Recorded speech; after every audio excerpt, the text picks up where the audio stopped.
I want to talk a little bit about the attention to detail.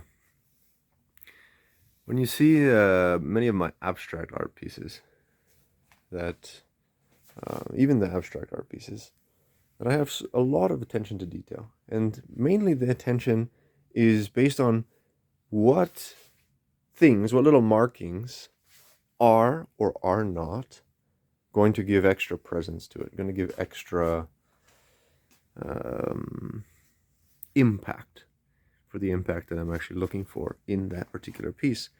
You see, in this one, which is a more realistic slash realism endeavor, even the sides, right, which I sometimes do, you can see the sides are.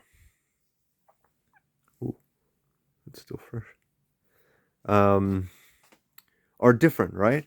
So when you look at it over top, you can kind of go to the side and see, wow, okay, that's something really cool. And sometimes they are to um, collaborate, to coordinate with the front face presentation, and sometimes, right, like different, but still coordinating in the same kind of themes, but with a totally different. This is almost not, yeah, to a certain extent, surrealism, but I don't know, maybe Van Gogh-esque. But anyways, some of them is going to be kind of inverse or almost ironic in that sense. Others have something that is totally different, right? And you may say, okay, this is on the bottom side, but it's something exceptional there, right?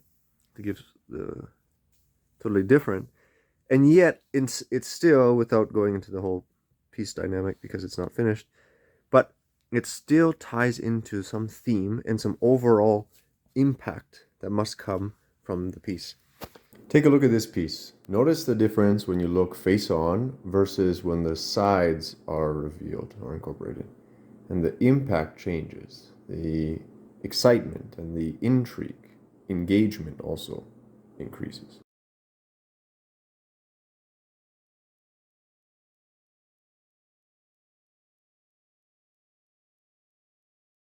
So when we go into the abstract, right, we go into different abstract pieces. This one not so much actually, but let's see what other ones we have here. These are small. Quite often on the bigger ones in particular, but where there may be extra details. Let's see, what do I have around here?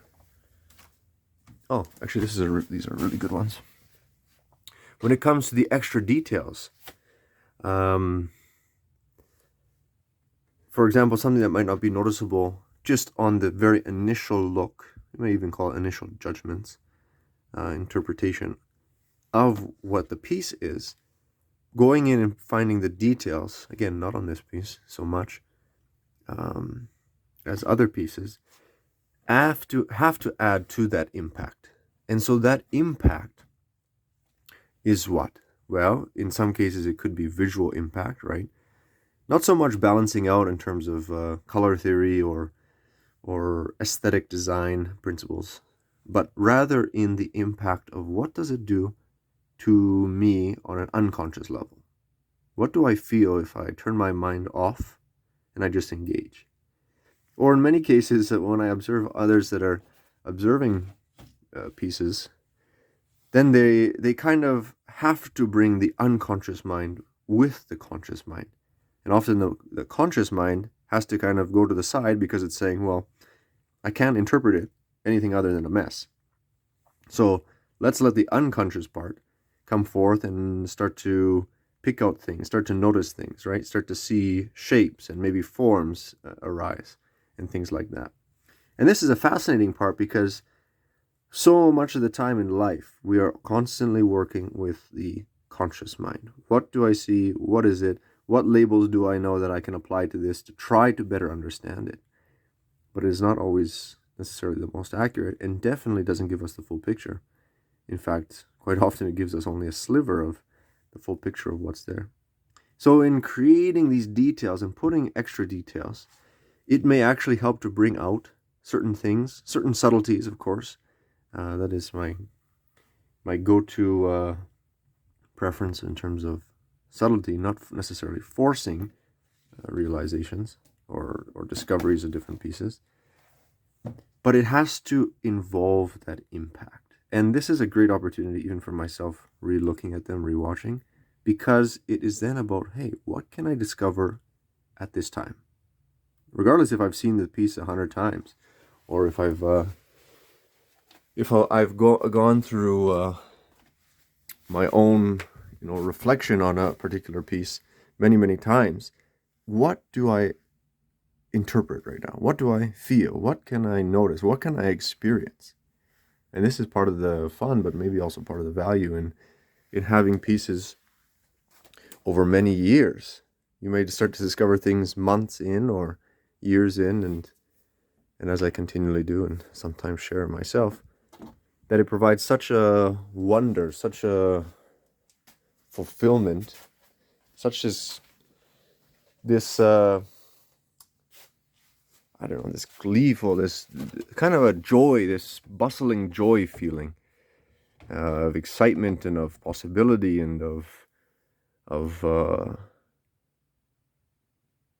something fantastic that's inside. And I find it not only that people seem to be surprised by this feeling, that it is a somewhat rare feeling, but it is something that is there and that was possible because that piece was the whole same for all those months, or in some cases all those years leading up to you realizing and discovering something.